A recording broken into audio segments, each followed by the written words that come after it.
Habari, mimi naitwa Joff. Kuna mtu ameniuliza swali, natamani kufahamu nani kwenye Biblia ameandika vitabu vingi zaidi kuliko mtu mwingine. Kwa haraka haraka tu ni watu wawili.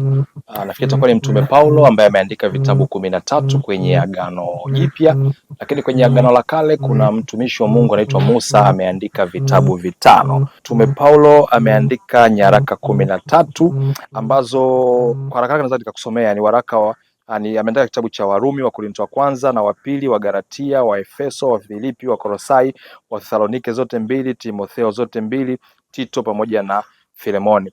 Musa ameandika vitabu 5 katika Biblia, ambapo ni kitabu cha Mwanzo, Kutoka, Mambo ya Walawi, Hesabu na Kumbukumbu la Torati. Kwa hiyo Paulo ndiye mwandishi wa vitabu vingi zaidi katika Biblia nzima. Tuna hawa watu wawili ambao Paulo ameandika 13 na Musa ameandika 5. Kama una chochote sana ambacho natamani kuniandikia, mimi nitafurahi kuona mchango wako kuhusiana na hiki ambacho nimekizungumza, lakini pia naendelea kupokea maswali yako.